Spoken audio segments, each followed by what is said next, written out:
Hello students. So today we are starting with a new chapter, that is chapter number 2, India and events after 1960. In the last chapter we understood what are the different sources of history. हम लोग history कौन कौन से different sources से पढ़ सकते हैं. There were written sources, FTII, audio visual medium, material sources, etc. Okay. और इस साल का हमारा थीम है history about India's after independence. ठीक है ना. तो यही वो चैप्टर है जहाँ पे हम लोग ये थीम कंटिन्यू करने वाले हैं, India and it's events after 1960. Okay. So India को इंडिपेंडेंस 1947 में मिल गया था. Okay. India achieved it's independence in the year 1947 and it become a republic nation in the year 1950 after developing its own constitution. Okay. And in 1950, India became a sovereign democratic nation. Sovereign means independent, democratic means a right to represent our own representative. Okay, मतलब हम लोग खुद का leader खुद चुनते हैं. Nation. Okay. So after achieving independence, people from different culture, different languages, different caste, different society, different religion started living together in harmony. Okay. And after achieving independence, the main problems or the main issue that the government was facing lies in economic. ठीक है ना. Economy कैसे चला है, हमारी जो poverty थी, Britishers ने हमें इतने सालों से जो चूस लिया था उसको कैसे हटाए, poverty. Okay. Political and social development हमें करना था. पॉलिटिक्स में स्टेबिलिटी मेंटेन करनी थी. सोसाइटी के बारे में हमें सोचना था कि कैसे सोशली पीपल को साथ में हम लोग लेके चले. Okay. So after 1950, in the year 1950, a planning commission was developed. Planning commission अब क्या होती है? So I think you all might know that the government is established for a 5 year. Okay. Every government is retained for 5 years. Her government 5 साल के लिए रहती है, central government. Okay. सो इन 5 साल में एक गवर्नमेंट कौन से इश्यूज़ पे फोकस करने वाली, उनका प्लान कैसे रहने वाला है, 5 साल में एक गवर्नमेंट कैसे फंक्शन करने वाली. ओके. ये सब काम रहता है प्लानिंग कमीशन का. Planning commission is a committee which is formed by the government. Okay. Government he form करती है और गवर्नमेंट के में जो ये मेंबर्स रहते हैं प्लानिंग कमीशन के, ये डिसाइड करते हैं कि in the coming next 5 years how a government is about to function. Okay. Where what will be the main focus of the working government. तो ये प्लानिंग कमीशन 1950 में एस्टेब्लिश हुआ था. और let me tell you, planning commission 2016 में cancel भी हो गया. ठीक है ना. रिवोक हो गया, मतलब अब ये काम नहीं करता है प्लानिंग कमीशन 2016 से. And during this time industrialisation पे इंडिया ने बहुत फोकस किया था. इंडस्ट्रियल मतलब इंडस्ट्रीज को बहुत ज़्यादा प्रमोट करने की कोशिश किया था. Let India make industry nation. Okay. So by all this there was a means to achieve economic development and to eliminate poverty from India. Okay. So इसी के साथ साथ elections अच्छे से हो रहे थे. They were successful and without any corruption. Elections हो रहे थे. There were faith in democratic tradition. Okay. At the same time there were many reforms that were taking place to eradicate the poverty, to inculcate the policies for making the weaker section of the society to be more powerful. Okay. तो ये सब India में हो रहा था. तो ये था छोटा सा introduction about the chapter. Okay. Now we have to look decade wise, every decade wise. 1960 में क्या हुआ, 1970 में क्या हुआ, 80 में क्या हुआ, how India develop its own part two becoming one of the super power around the world. ठीक है ना. कैसे इंडिया इतना अभी वर्ल्ड के हम लोग का थर्ड लार्जेस्ट इकोनॉमी है पूरे वर्ल्ड में. ओके. तो कैसे हम लोग इस रास्ते तक पहुँचे, डिकेड वाइज हम लोग इसको ब्रेक डाउन करने वाले हैं. So coming to the first, that is 1960s. ठीक है ना. हमें 1947 में तो इंडिपेंडेंट मिल गया. We achieve independence in 1947. We became a republic nation in the year 1950 and during that 10 period tenure from 1950 to 1960 means during this decade we were stabilizing. मतलब हम लोग स्टेबल हो रहे थे. अभी अभी तो इंडिपेंडेंस मिला, स्टेबल होने में भी तो टाइम लगता है. तो therefore we are not studying the tenure between the 1950 and 1960 and we are directly coming to 1960s. तो 1960s का डिकेड कैसे गया हमारा. ओके. So 1960s में अगर there were lot of political situation that were happening during the 1960s. Okay. हम लोग independent तो हो गए थे, इंडिया इंडिपेंडेंट हो गया था, but there were also different regions which were not independent yet. Okay.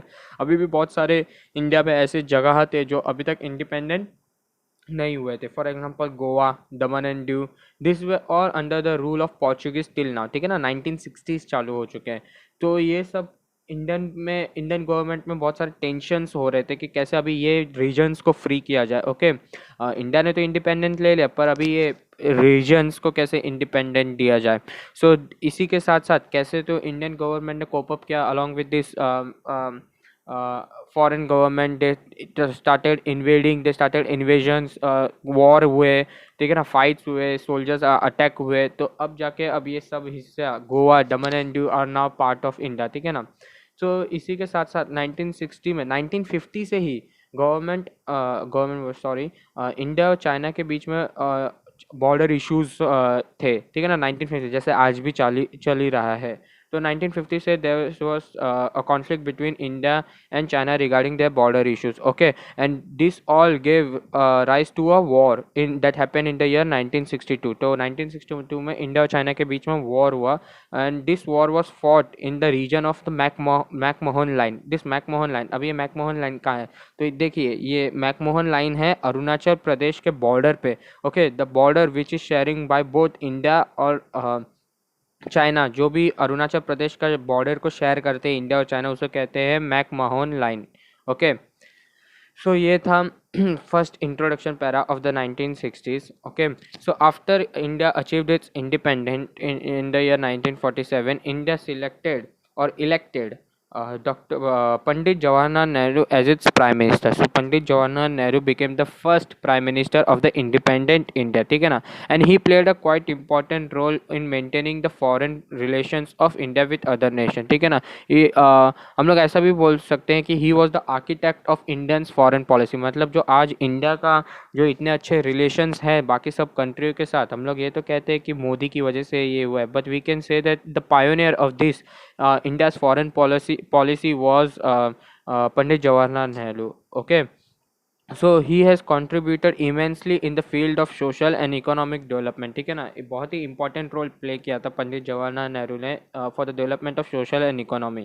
Okay, but Pandit Jawaharlal Nehru passed away in the year 1964. Okay, 1964 में पंडित जवाहरलाल नेहरू की डेथ हो गई, and after that हमें एक और प्राइम मिनिस्टर तो चाहिए ही था। So India elected Lal Bahadur Shastri as its next और the second prime minister of independent India. Okay, so during 1964 में इन्हें इलेक्ट किया गया, and shortly after electing as a prime minister of India 1965 में India went to war against Pakistan, ठीक है ना। 1965 में इंडिया और पाकिस्तान के बीच में वॉर हुआ over the Kashmir region, Kashmir को लेके, जो आज भी अभी तक कश्मीर को लेके झगड़ा चल ही रहा है। And while this two nation were fighting a war between them, Soviet Union यानी कि रशिया बोल सकते हैं हम लोग, रशिया ने ये दो कंट्री के झगड़े को सुलझाने की कोशिश की थी। ही Soviet Union try to mediate between the two countries, ठीक है ना, झगड़ा सुलझाया उन्होंने। तो लाल बहादुर शास्त्री ने एक बहुत ही फेमस स्लोगन दिया था इंडिया को, जो था जय जवान जय किसान। मतलब this slogan highlighted the importance of both the soldiers and the किसान, मतलब फार्मर्स, ठीक है ना, दोनों ही कैसे इंडिया के लिए बहुत ही इंपॉर्टेंट है, and how they both coordinated in the success of the nation, ठीक है ना। And Lal Bahadur Shastri died in Tashkent in 1966। Tashkent is not in India, it is Uzbekistan में, ठीक है ना, उज्बेकिस्तान में टश्केंट है। इधर उन्होंने अपने लास्ट ब्रेथ ली and he died there peacefully. So after 1966, Indira Gandhi became the next prime minister and the first female prime minister of India. Indira Gandhi was the daughter of Pandit Jawaharlal Nehru, ठीक है ना। इंदिरा गांधी ने 1966 में prime minister की seat संभाली, ठीक है ना। एंड जो पाकिस्तान ऑपरेसिव पॉलिसी अपना यूज़ कर रहा था, ऑपरेसिव पॉलिसी मीन्स एग्रेसिव, कैसे पाकिस्तान वॉर होने के बाद में 1965 में हारने के बाद भी they were not stopping its oppressive policy, मतलब फायर कंटिन्यू करते ही जा रहे थे, ठीक है ना। तो यही जो पॉलिसी थी पाकिस्तान की oppressive policy in east Pakistan resulted in a big movement है। अब ये ईस्ट पाकिस्तान क्या है? ईस्ट पाकिस्तान मीन्स ना अब आज का Bangladesh. Okay, so there was a big movement जो उधर हुआ था। This movement was led by Sheikh Mujibur Rahman and his organisation जिसका नाम था मुक्ति बाहिनी, ठीक है ना। When Indira Gandhi was elected as the prime minister there was a big movement that took place in east Pakistan which was led by Sheikh Mujibur Rahman and his organisation जिसका नाम था मुक्ति बाहिनी, ठीक है ना। तो ये हुआ मूवमेंट हुआ ईस्ट पाकिस्तान में, it affected not only east Pakistan but in India also, ठीक है ना। और उसकी वजह से बहुत सारे रेफ्यूजीज अफेक्ट होते हैं। रेफ्यूजीज मतलब जो एक कंट्री छोड़ के या एक जगह छोड़ के दूसरी जगह भागते हैं, and it may be due to any reason, war हो सकता है, अनएम्प्लॉयमेंट हो सकता है, ठीक है ना। बेसिकली वॉर ही होता है ज़्यादातर। So this was all about the 1960s। 1960s कैसा इंडिया का गुजरा है, okay. Now coming to the decade of 1970s, ठीक है ना। 1970 में शुरू होते ही at the beginning of the decade 1971 में ही इंडिया और पाकिस्तान का फिर वॉर हुआ, ठीक है ना। And this war led to the creation of a new nation which is known today as the name of Bangladesh, okay. Bangladesh 1971 में बना, और ये हम लोग ने बनाया था फॉर पीस पर्पज़ ओनली, ठीक है। चलो तुम लोग को रोज़ झगड़ा करने से अच्छा, because Pakistan wanted to create a east Pakistan, तो आज हम लोग ने बांग्लादेश बना ही दिया, okay. Next, India wanted to create atomic energy for the peaceful purpose only, मतलब वो कभी वॉर में यूज़ नहीं करेंगी एटॉमिक एनर्जी, बट उन्हें चाहिए था। So India successfully carried out test of atomic device at Pokhran in Rajasthan in the year 1974, ठीक है ना। मतलब इंडिया अभी एटॉमिक पावर कंट्री भी बन गई। इन 1975 में Sikkim became the part of India. अभी तक सिक्किम किसी भी नेशन का पार्ट नहीं था। China wanted to take Sikkim in its own country, ठीक है ना। इंडिया चाहती थी कि हमारे कंट्री में आए, लेकिन अभी तक सिक्किम कोई भी कंट्री में गया नहीं था। उसके इंडिपेंडेंट डिसीजन लेने के लिए छोड़ा गया था कि वो चाहती तो कोई भी कंट्री में जा सकती थी। And India, Sikkim decided to come in India and become a republic state, okay. तो 1975 में सिक्किम इंडिया में आ गए, ओके। और यही डिकेड में बहुत पॉलिटिकल सिचुएशन, पॉलिटिकल अनस्टेबिलिटी भी टेक प्लेस हुई थी। फॉर एग्जांपल अगर बात करें तो 1974 में इलाहाबाद हाई कोर्ट ने एक डिसीजन सुना है which was against the then prime minister Indira Gandhi, okay. The decision was that the then prime minister Indira Gandhi ने अपने पावर को मिसयूज़ किया, okay. She misuse her power during her election campaign. तो मिसयूज हर पावर क्या किया था? It is said that she use to bribe the common citizen by giving them alcohol and some money, okay. तो ऐसा कहा गया था। And Allahabad high court ने उनके अगेंस्ट डिसीजन सुनाया। And during that period it was said, Allahabad high court passed on a verdict saying that she has to leave her post as a prime minister, ठीक है ना। So when she got the news that she had to leave her post as the prime minister, she declared a nationwide emergency. Nationwide emergency अब क्या होता है? Nationwide emergency मतलब बहुत सारे human rights, basic rights, civil rights को हम लोग गवर्नमेंट कैंसिल कर देती है, ओके। मतलब कर्फ्यू जैसा सिचुएशन हो जाता है, जैसा कि आजकल चालू ही है, लॉकडाउन जैसा, ठीक है ना। बहुत सारे उस वक्त प्रोटेस्ट होने लगा when the Allahabad high court passed his verdict, ठीक है ना। जब ये वर्डिक्ट निकला था तो नेशन वाइड, पूरे नेशन में स्ट्राइक्स होने लग गए थे, प्रोटेस्ट होने लग गए थे, ओके। इंदिरा गांधी के पुतले उतले जलाने लग गए थे, ओके। एफिजीज, मैनिक्विन्स जला रहे थे। तो ये सिचुएशन आउट ऑफ कंट्रोल होते जा रहे थे and started becoming more and more complicated day by day, okay. So this more protest और strikes was mainly led by the Jayaprakash Narayan. Jayaprakash Narayan was quite important person in Indian history. He is also called by the name as the hero of Quit India movement, ठीक है, besides Mahatma Gandhi, okay. इन्हें 1999 में Bharat Ratna award भी मिला है पोस्ट्यूमसली, ठीक है। तो ऐसे Jayaprakash Narayan led the protest against the Indira Gandhi and the situation was getting out of control day by day. So Indira Gandhi and her government declared a state of emergency, which was from the period of 1975 to 1977. मतलब 21 periods, 21 month के period के लिए India को emergency में डाला गया था, जिसकी वजह से बहुत सारे सिविल राइट्स को कर्ब किया गया था, अवॉइड किया गया था, कट डाउन किया गया था. फॉर एग्जांपल अगर कहूँ तो एमरजेंसी में मीडिया को, जैसे आजकल मीडिया को कुछ भी राइट्स है, ठीक है ना, वो कुछ भी न्यूज़ दिखा सकते हैं, but at during the time of emergency media was censored. कोई भी न्यूज़ नहीं दिखा सकते तुम लोग, you can't speak against the government. आजकल कॉमन पीपल के पास राइट टू स्पीच है. आजकल मतलब रिपब्लिक होने से ही इंडिया के पास, जब से कॉन्स्टिट्यूशन बना, India had a right to speech, common people had a right to speech. But during the state of emergency this right of speech of the common citizen was curb down. मतलब in common people कुछ भी ऐसे ही नहीं बोल सकते against the government. So this was the turbulent period that the India was facing during the state of AC, okay. और उसके बाद 1977 में and after that general election were conducted after 1977. मतलब एमरजेंसी होने के बाद। बट जैसे ही एमरजेंसी खत्म हुआ, many opposition parties came together and form a party called Janata party, ठीक है ना। सब अपोजिशन जो थे कांग्रेस के, उन लोग ने बोला चलो हम लोग साथ में आते हैं और कांग्रेस के खिलाफ फाइट करते हैं, इलेक्शन में खड़े होते, and they formed a party called the Janata party. Okay, तो कांग्रेस जो विच was led bye Indira Gandhi easily got defeated in her next election, ठीक है ना।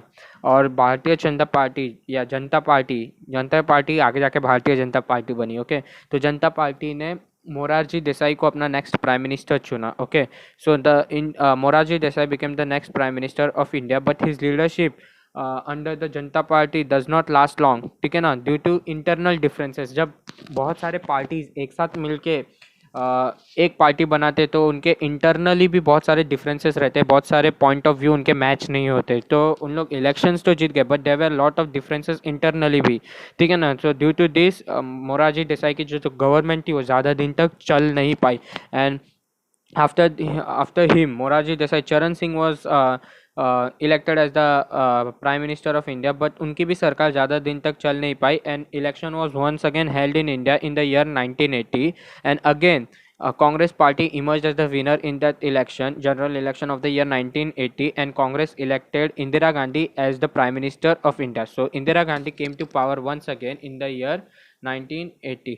So this was the decade of the 1970s. Okay, so now coming to the decade of 1980s. Okay, so 1980s में भी politics faced quite challenges. Okay, there were many challenges that were faced by the government of India during decade of 1980s. Okay, first the Sikhs in Punjab demanded an independent state with the name of Khalistan, ठीक है ना। जो पाकिस्तान पंजाब में लोग रहते थे, they demanded an independent state from the government of India with the name of Khalistan, and this movement was supported by the Pakistan also। क्यों, पाकिस्तान तो वैसे ही चाहती थी इंडिया के टुकड़े हो, ठीक है ना, कि इंडिया अलग इंडिपेंडेंट होते जाए छोटी होते जाए, बिकॉज अपने पावर वो लूज हो जाएगी। सो Pakistan lent its support to this movement, the movement which was led by Sikh for getting an independent state, ठीक है ना।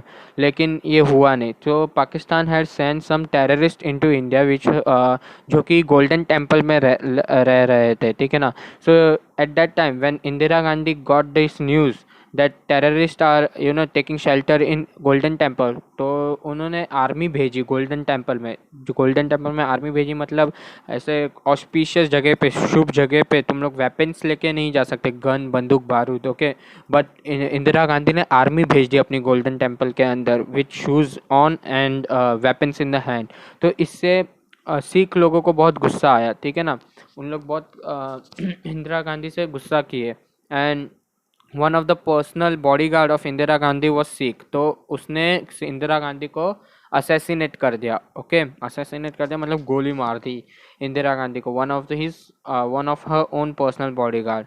ओके, सो ये टाइम पे ऐसे पॉलिटिकल अनस्टेबिलिटी हुए थे 1980 में, and right after Indira Gandhi's assassination in the year 1984, Rajiv Gandhi became the prime minister of India. Rajiv Gandhi, okay, Rajiv Gandhi tried to improve the field of economy, science and technology, जिसमें India पीछे थी उस वक्त। So he wanted to bring the reforms, he want to bring the several reforms which can take place and can be quite useful for becoming useful for the field of economy, science and technology. So ये issues उसने कुछ solve करने को तैयार किए राजीव गांधी जी ने।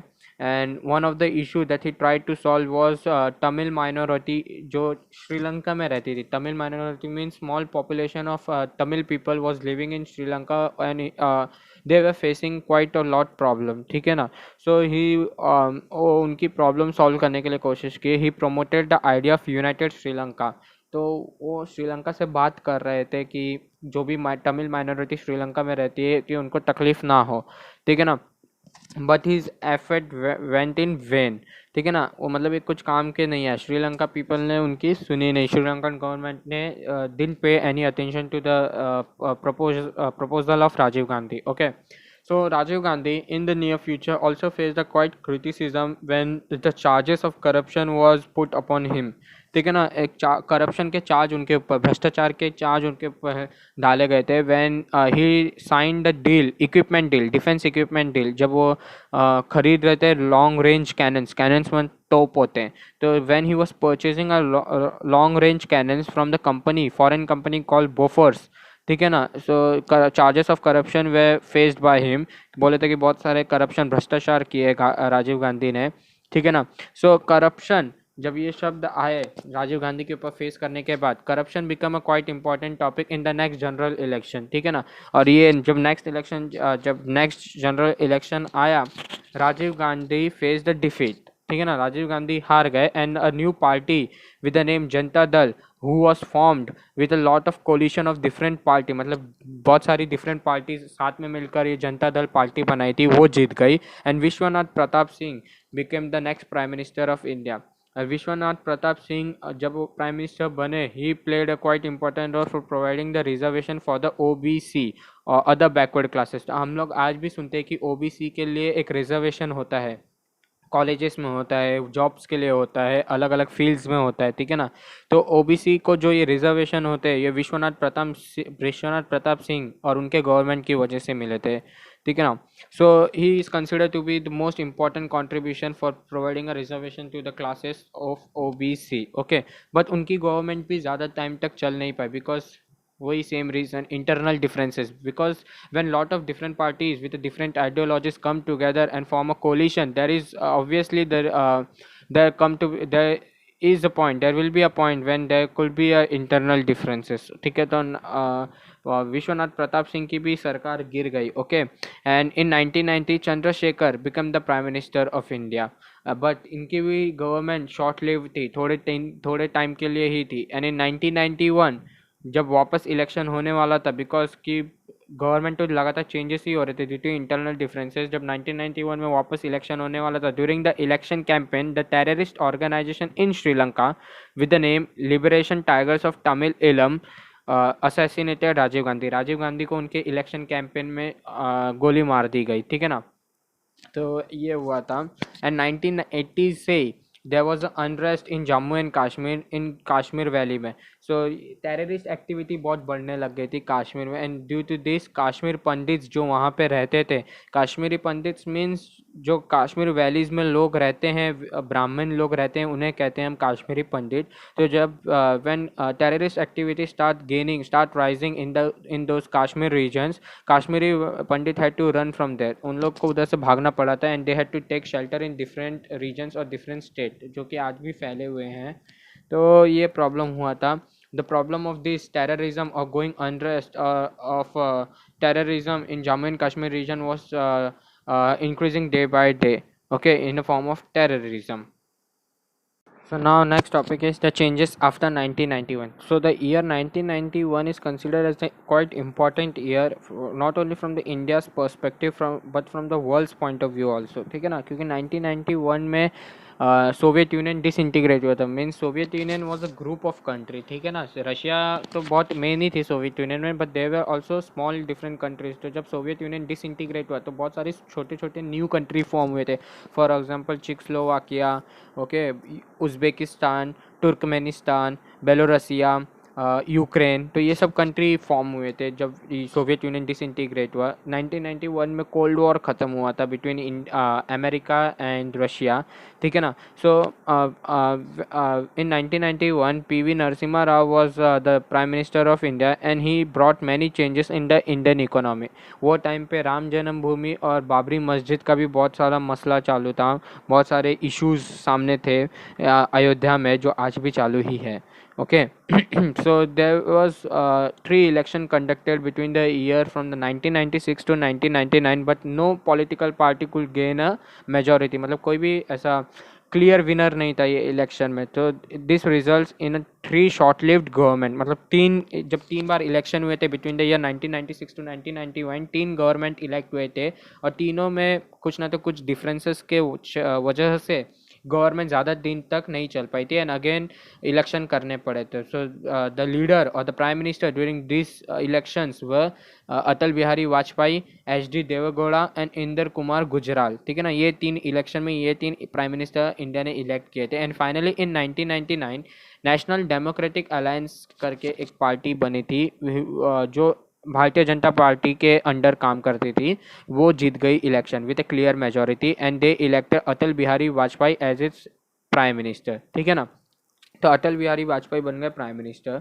सो Atal Bihari Vajpayee when became a prime minister try to try to establish peace with Pakistan by doing a dialogue. ठीक है ना, मतलब बातचीत से अगर कुछ हल निकलता है तो क्यों ना वैसा किया जाए. तो Atal Bihari Vajpayee wanted to make peace with Pakistan, but Pakistan हमारे सुनने वाला कहाँ से. तो इंडिया और पाकिस्तान के बीच में जो भी नेगोशिएशन हुए थे वो अनसक्सेसफुल हो गए. India conducted a number of nuclear test in 1998. ठीक है ना, एंड 1999 नेक्स्ट ईयर मतलब इंडिया और पाकिस्तान के बीच में फिर वॉर हुआ ओवर द कारगिल रीजन. ठीक है ना, कारगिल रीजन में कश्मीर इशू के लिए, कश्मीर को लेकर फिर से वॉर हुआ in which India defeated Pakistan easily. Okay. Now next is about Indian economy. Okay.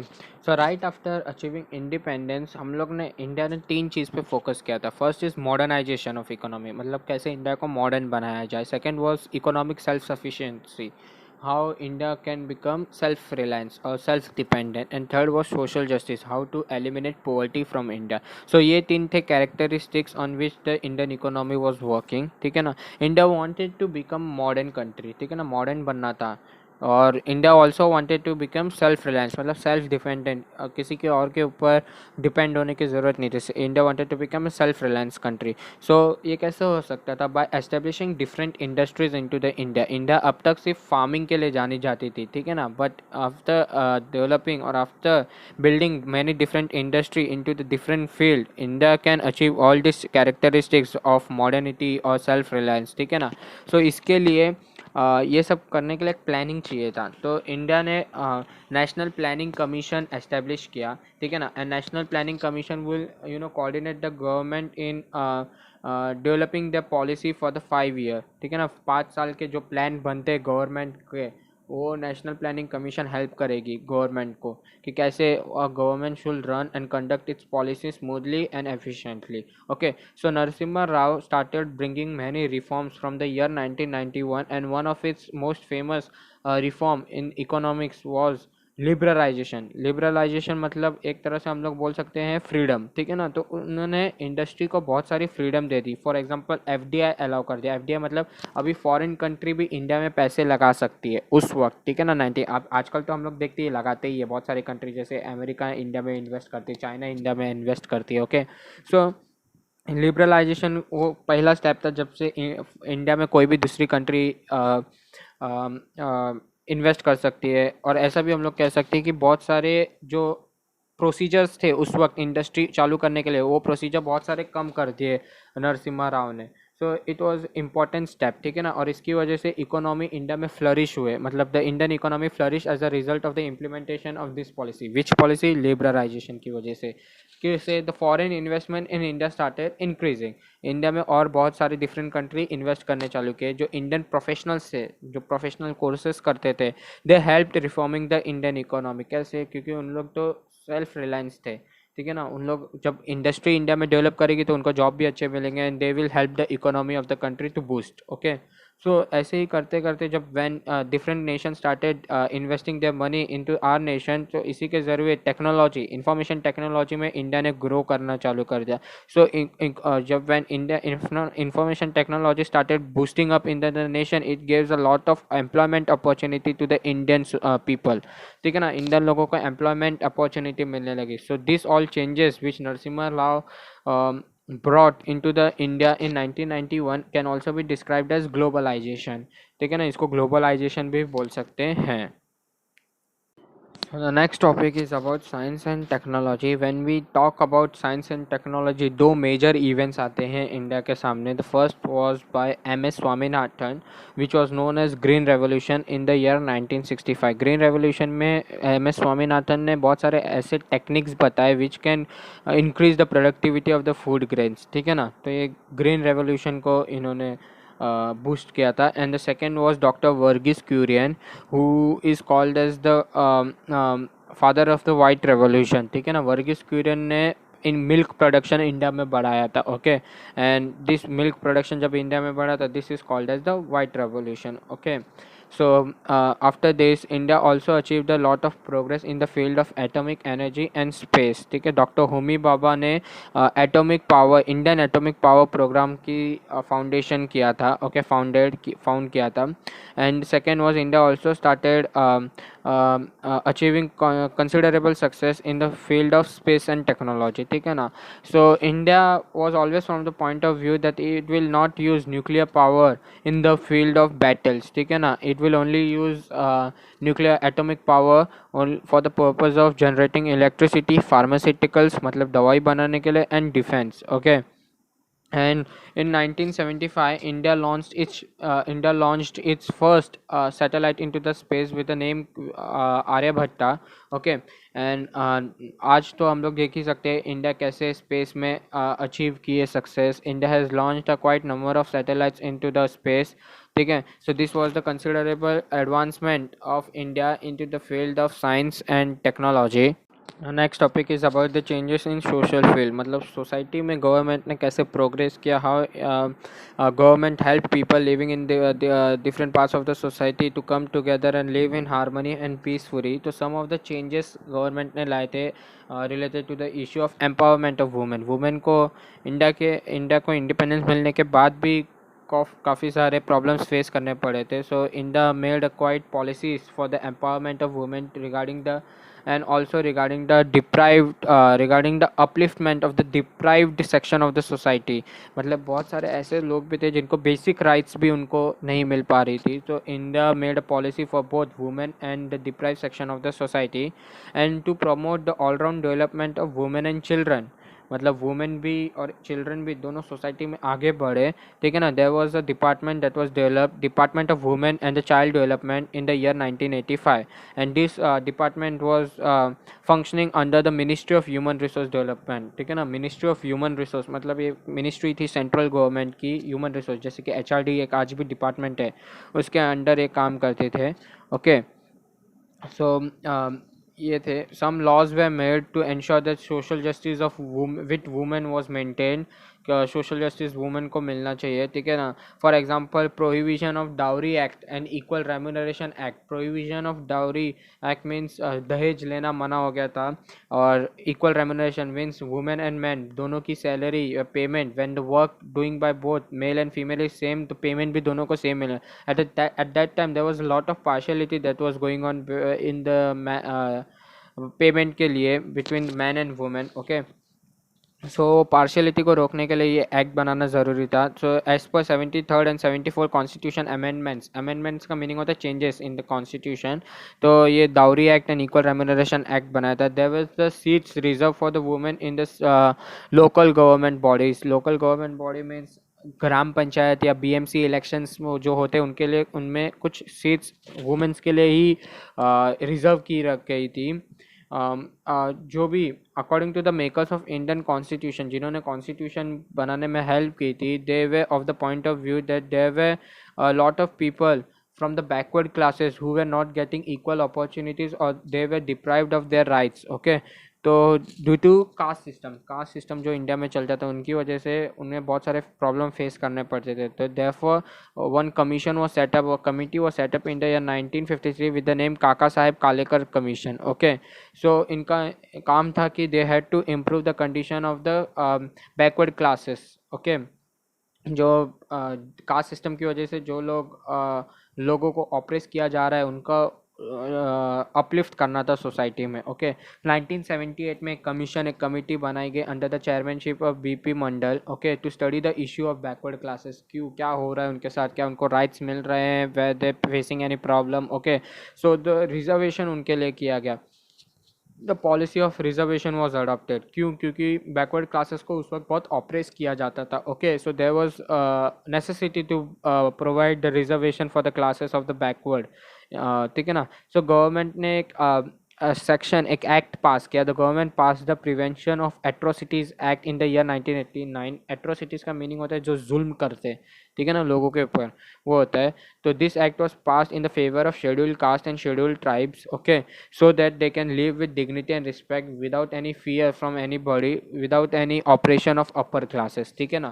So this was the changes in the social field that the government did to the people of the backward classes, to the women and the children. So the next and the last topic is globalization. Globalization का meaning होता है how the different countries of the world, whether it is one part or different part, are coming together because of the technology, because of the advancement in the technology, and the countries are coming together with many different aspects like economy में, politics में, science में, technology, culture, society, etc. ठीक है ना। तो हम लोग कैसे एक दो कंट्री करीब आते जा रहे हैं, is called as globalisation, okay. So India has emerged with the advancement of technology. India has emerged as one of the important country into the world. Okay, so बहुत एक important country है India अब तो, because India is a member of G20. G20 means group of 20 country का. India is a member of BRICS. BRICS का full form है Brazil, Russia, India, China and South Africa. Okay, India has emerged as an important country on the global scene in different spheres. बहुत सारे, India defence में number third पे पूरे world में, economy में number third पे, India is the largest democratic nation, okay, defence बहुत सही है। India has also experience an important revolution in the field of telecommunication, okay, mobile phones, India internet communication facility based on satellite, India में दिन ब दिन बढ़ते जा रहे इनोवेशंस, कुछ ना तो कुछ नया आते ही जा रहा है। India is also demonstrated to the world how a stable government can function, okay, कैसे इन डेमोक्रेसी में एक इंडिया कंट्री फंक्शन कर सकती है, ओके। तो इंडिया ने पूरे वर्ल्ड को पूरा ये मैसेज दिया है। India has also seen a lot of transformation in their life styles, okay, specially the youth, ठीक है ना। बीइंग ईस्टर्न कंट्री, हम लोग वेस्टर्न कल्चर से बहुत सारा इन्फ्लुएंस होते हैं, ठीक है ना। हमारी डाइट उनके ऊपर, डाइटरी हैबिट्स, डाइट हमारा उनके ऊपर से इन्फ्लुएंस होता है, हमारी क्लोथिंग, लैंग्वेज, बिलीव्स, ओके।